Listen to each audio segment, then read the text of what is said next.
Nagbabalik po kami. Bago tayo magpatuloy, tatay, meron lang akong gustong itanong sa ating mga bisita. Ano yun, nanay?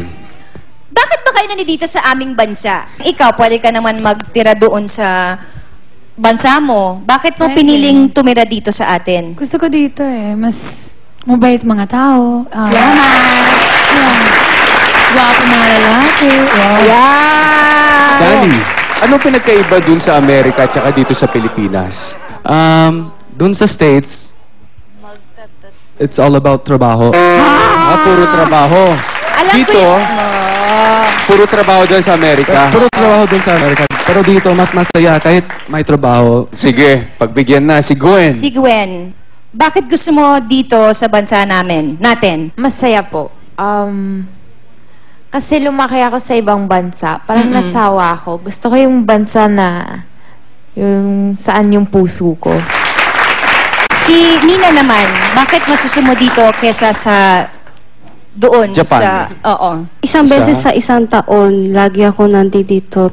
Pero kaya po gusto kong tumira dito kasi nandito yung family ko. Kung ikukumpara mo yung kita, syempre mas malaki doon. Pero mas ginusto ko na lang makasama yung pamilya ko. Tama. Opo.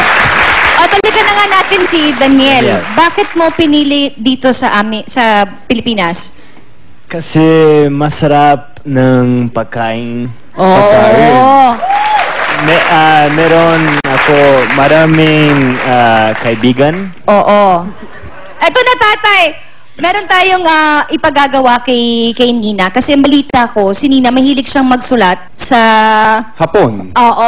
Opo. Pwede bang Na letra. pakitaan mo kami? Punta ka na lang doon, tapos magsulat ka ng kung ano man yung sinusulat mo sa bahay mo dati. Ang hilig ko Pakitaan po mo kami. kasi, mga classmate ko po sa Japan, yung mga braso nila, dinodrawing ko po ng paro-paro. Sa braso nila. Opo. Sige nga, pakitaan mo kami ng dinodrawing mo. Bigyan mo kami ng halimbawa. Pwedeng ipaliwanag mo sa amin yung Ito ginuguhit ay mo? kasabihan. Kapag mahina ka, kakainin ka na mas malakagay. Tao, hayop. So parang... Pero tatay, sabi mo kanina, Nina, ikaw ay Opo. gumuguhit ng paro-paro. Opo. Pwede ka bang gumuhit ngayon ng paru-paro paro-paro? dito, bigyan mo kami ng Sa halimbawa. katawan ko na lang. Dito Sige. na lang. Kahit konti lang. Pwede bang... sige, sa braso ko na lang. Ako, sure, sige po. Yay! Dodrawing ko si...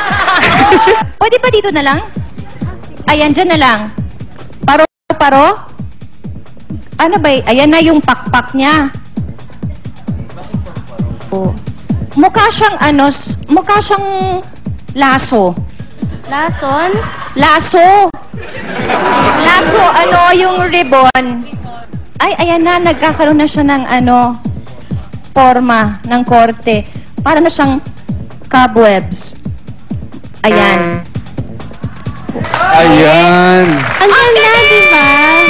Dito tayo sa... Dahil mahilig kang magsulat, Abakada. magguhit, No. yan ang lumang alpabetong Pilipino, tatay. Oo. Kaya mo bang sagutin yung mga kulang? Alam Pero ko. tatay, para makasama naman ang ibang pang mga kababaihan dito, isama na natin si Diana at saka si Gwen. Magtulong-tulong na sila. Oo, tulong-tulong na.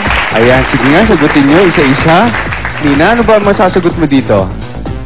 Ano yung unang letra? Tapos kailangan sabihin Ang nyo. susunod, sino nakakalam ng susunod? Go. Go. Ayan. Kung hindi man yung pangatlo, kung alin man dyan yung Tingin alam ko mo. ano? Ano ang susunod niya? Ang galing-galing ko! Ang galing-galing daw niya. Ay, ang galing-galing mo nga naman. O, yung susunod dito, Subukan tingnan natin si Gwen. Pagkatapos Si Gwen naman. ng... Ayan. Ayan, tama. Ayan. Ito na lang huli. Matalino Baka rin si Dayan, siya. alam ni Dayan. Oh. O ikaw, Gwen. Ayan. Ayan, nakumpleto na nila. Ngayon, tatay, Nanay, tama naman. May mali. Mali eh. Mali yung yung enye. Imbis na enye, NG. NG, di pala Oo, ako na. matalino. NG. N. G.